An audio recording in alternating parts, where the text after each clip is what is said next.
Asia কাপের চূড়ান্ত দলে জায়গা না হওয়ায় প্রতিবাদ জানিয়েছেন মিমো কৌশিকদের মতো অভিজ্ঞরা। তবে ফেডারেশন সাধারণ সম্পাদক রিয়াজুল হাসান জানিয়েছেন ফিটনেস এবং পারফরমেন্স বিবেচনায় দল গড়া হয়েছে।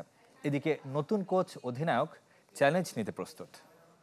প্রাণ কফি ক্যান্ডি, কররা কফির কঠিন স্বাদে হাইকে বলো বাই। প্রাণ কফি ক্যান্ডি, হাইকে বলো বাই। পাকিস্তানের নাম প্রত্যাহারে এশিয়া কাপের দুয়ার খুলেছে বাংলাদেশের।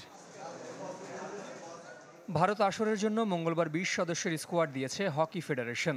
জায়গা হয়নি পুষ্কর খিসা মিমো, নাইমুদ্দিন, মাহবুবুর রহমান, মইনুল ইসলাম কৌশিকের মতো সিনিয়রদের। জানিয়ে ফেডারেশন কর্তাদের সাথে খেলোয়াড়দের বাদানুবাদের ঘটনাও ঘটেছে। বিষয়টি স্বীকার করলেও সাধারণ সম্পাদকের দাবি, ফিটনেস আর পারফরমেন্সের মাপকাঠিতে বেছে নেওয়া হয়েছে সেরা দল।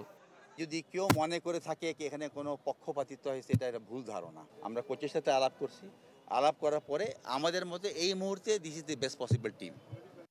বি গ্রুপে বাংলাদেশকে লড়তে হবে বর্তমান চ্যাম্পিয়ন দক্ষিণ কোরিয়া, মালয়েশিয়া ও চাইনিজ তাইপের সাথে। ৮ দলের আসরে সেরা ৫-এ থাকলে মিলবে সরাসরি বিশ্বকাপ বাছাই খেলার সুযোগ। আর ৬ নম্বরে থেকে টুর্নামেন্ট শেষ করলে পাকিস্তানের সাথে খেলতে হবে বেস্ট অব 3। প্রথমবার জাতীয় দলের দায়িত্ব নিয়ে চ্যালেঞ্জে উতরে যেতে চান হেড কোচ মশিউর রহমান বিপ্লব। আর বয়স ভিত্তিকের পর জাতীয় দলে অধিনায়কত্বের অভিষেক রাঙানোর লক্ষ্য রেজাউল করিম বাবুর। আমি আমার সর্বোচ্চ দেওয়ার চেষ্টা করব এবং প্লেয়াররা তাদের সর্বোচ্চ দেওয়ার চেষ্টা করবে, কারণ আসলে যে খেলার মাঠে কেউ যদি নামে সে কিন্তু আসলে হারতে চায় না, সবাই তার বেস্টটা দিতে চায়। আমার এক্সপিরিয়েন্স থেকে হোক, আমার পারফরমেন্স দিয়ে হোক, যেভাবে হোক আমি চেষ্টা করব সে আস্থার ভরসা রাখার জন্য। নতুন কোচ আর অধিনায়ক আশার আলো দেখালেও কঠিন বাস্তবতা স্মরণ করিয়ে দিয়েছেন ম্যানেজার কাউসার আলী। আমরা যুদ্ধে যাচ্ছি, আমাদের অস্তিত্ব রক্ষার যুদ্ধ।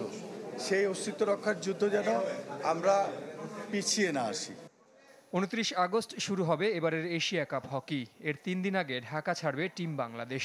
কলকাতা থেকে সড়ক পথে যাবে বিহার। জহির সাগর, চ্যানেল 24, ঢাকা।